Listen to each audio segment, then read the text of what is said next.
दोस्तों रेगिस्तान का नाम सुनते ही हमारे दिमाग में दो ही बातें आती हैं। पहला, चारों तरफ रेत ही रेत, और दूसरा यहाँ की जिंदा जला देने वाली खतरनाक गर्मी। जब हम बात कर रहे हैं सारा रेगिस्तान की, तो ये दोनों बातें सच होती हुई नजर आती हैं। सारा रेगिस्तान न कि दुनिया का सबसे बड़ा रेगिस्तान है, बल्कि दुनिया का सबसे गर्म स्थान भी है।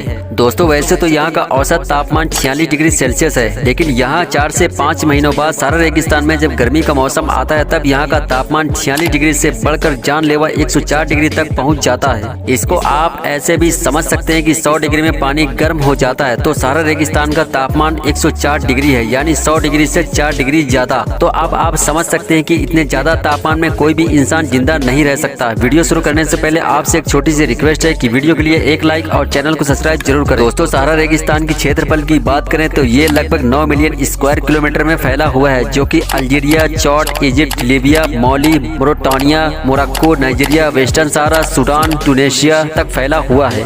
साथ ही इसका 31% भाग बड़े हिस्से को कवर करता है। दोस्तों सारा रेगिस्तान में पूरे साल औसतन 100 से 250 मिलीमीटर तक ही बारिश होती है। सारा रेगिस्तान के इतिहास के बारे में बात करें तो अमेरिका के टेक्सास यूनिवर्सिटी के वैज्ञानिकों ने चौंका देने वाले रिसर्च किए हैं। उन्होंने बताया कि आज से लगभग 6000 साल पहले सारा रेगिस्तान काफी हरा भरा हुआ करता था और यहाँ पर बहुत बारिश होती थी, लेकिन अर्थ में क्लाइमेट चेंज की वजह से सारा रेगिस्तान की हरी भरी जगह सूखे में कन्वर्ट होने लगी और धीरे धीरे ये पूरी तरह से रेगिस्तान में बदल गया। यहाँ पर हजारों साल पहले लोग रेगिस्तान के किनारे पर रहा करते थे, लेकिन आने वाले खतरनाक गर्मी के कारण वे लोग रहने की जगह को बदलते चले गए और ये पूरा सारा रेगिस्तान वीरान होता चला गया। दरअसल वैज्ञानिकों ने यह भी बताया कि 1600 ईसा पूर्व में पृथ्वी की दूरी में बदलाव हुआ, जिससे सहारा को सारा रेगिस्तान में बदल दिया और यहाँ पर 4000 ईसा पूर्व खेती के निशान भी पाए गए हैं। अब ये सारा रेगिस्तान की ऐसी परिस्थिति को देखकर आप लोग भी सोच रहे होंगे कि वहाँ पर कोई रहता भी है, तो आपकी जानकारी के लिए बता दें, जी हाँ, वहाँ पर अभी भी थोड़ी आबादी मौजूद है जो सारा रेगिस्तान के किनारे वाले इलाके में पाई जाती है। दरअसल यहाँ पर नाइजीरिया, माली, अल्जीरिया और लीबिया जैसे अफ्रीकी देशों के निवासी कबीले के रूप में परिवार बनाकर रहते हैं, जिनकी अपनी एक अलग संस्कृति और भाषा है और ये लोग महिलाओं को बहुत ही ऊंचा दर्जा देते हैं। यहाँ के लोग तवीज, गहने और हाथ के बने हुए सामान बनाने में काफी एक्सपर्ट होते हैं, जिन्हें टूरिस्ट खास करके पसंद करते हैं। और यहाँ इंसानों की बात करें तो सारा रेगिस्तान में जानवर भी पाए जाते हैं, जो कि ऐसे विकट परिस्थिति में अपने आप को जिंदा रखने के अनुसार ढाल चुके हैं, जिनमें से कुछ जानवर ऐसे भी हैं विस्करा, कैटफिश, गेरबिल, शुतुरमुर्ग,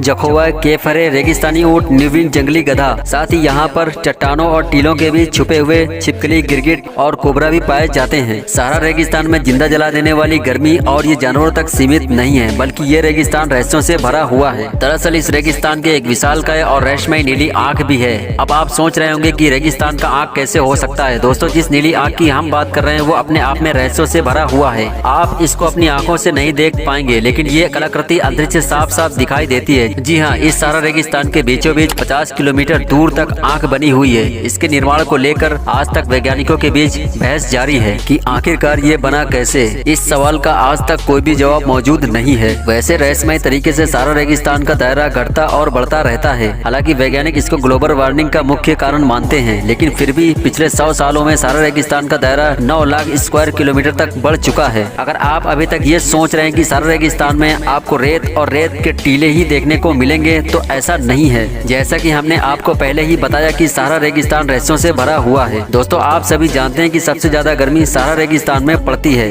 लेकिन हम आपको सारा रेगिस्तान का एक ऐसा रहस्य दिखाएंगे जो आप यकीन नहीं करोगे। दोस्तों सबसे ज्यादा गर्म सारा रेगिस्तान में बर्फबारी भी होती है। जी हाँ दोस्तों, उत्तरी अल्जीरिया में मौजूद सारा रेगिस्तान का हिस्सा पड़ता है। वहाँ पर कभी कभी 16 इंच तक बर्फबारी हो जाती है। सन 19 दिसंबर 2016 को सारा रेगिस्तान में 37 साल बाद बर्फबारी हुई थी। इससे पहले 18 फरवरी 1979 को बर्फ पड़ी थी। अमेरिका की एक MIT रिसर्च की माने तो वहाँ के वैज्ञानिकों के अनुसार पिछले 2.5 लाख साल के दौरान सारा रेगिस्तान की स्थितियाँ हर 20,000 साल में बदलती रहती हैं। यहाँ पर कभी सूखा रेगिस्तान हो जाता है तो कभी हरियाली से भरा हुआ जंगल हो जाता है। ये रिसर्च साइंस एडवांसेस के मैगजीन में छपी थी। अभी सन 2023 चल रहा है। वैज्ञानिकों की माने तो करीब 15,000 साल के बाद यानी सन 17,023 में सारा रेगिस्तान फिर से हरा भरा हो जाएगा। वैसे तो रेगिस्तान की जब भी बात आती है तो दिमाग में ऊंट जरूर आता है, क्योंकि वह सबसे आसान तरीका है रेगिस्तान में घूमने का। लेकिन अगर रेगिस्तान में ट्रेन मिल जाए तो घूमने का मजा दोगुना हो जाएगा। जी हाँ दोस्तों, सारा रेगिस्तान में ट्रेन की यात्रा भी कर सकते हैं और ये ट्रेन सारा रेगिस्तान के बीचों बीच में चलती है, जिससे कि लगभग आप पूरे सारा रेगिस्तान का मजा ले सकते हैं। हम बात रहस्यों की कर रहे हैं तो उल्कापिंड की बात न हो यानी एस्टेरॉयड की बात न हो तो मजा अधूरा रह जाएगा। उल्कापिंड और सारा रेगिस्तान के अनोखे रहस्यों के बारे में वैज्ञानिकों के रिसर्च के अनुसार रेगिस्तान में उल्कापिंड के चट्टानों का एक टुकड़ा खोजा गया था, जो कि पृथ्वी से भी पुराना बताया गया है। यानी ये उल्कापिंड का टुकड़ा तब का है जब हमारी पृथ्वी बनी भी नहीं थी। इस उल्कापिंड का नाम EC002 है, मतलब एयर बी चेक 002 है। वैज्ञानिकों का मानना है कि इस उल्कापिंड के टुकड़े से शुरुआती समय में ग्रहों की संरचना के बारे में सही जानकारी मिल सकती है। वास्तव में ये टुकड़ा बहुत सारे उल्कापिंड के टुकड़ों से मिलकर बना है, जिसका वजन करीब 32 किलो का है। इस टुकड़े के मैग्नीशियम और एल्यूमिनियम के आइसोटोप के स्टडी से पता चलता है कि 4 अरब साल पुराना है, जबकि हमारी पृथ्वी इस टुकड़े से कई लाख साल पहले अस्तित्व में आई। तो इस तरह से आप सभी ने जाना सारा रेगिस्तान के कुछ अनसुलझे फैक्ट। वीडियो बनाने में बहुत ही ज्यादा मेहनत लगती है, तो वीडियो के लिए एक लाइक जरूर करें, चैनल को सब्सक्राइब कर बेल आइकन ऑल पर क्लिक करें।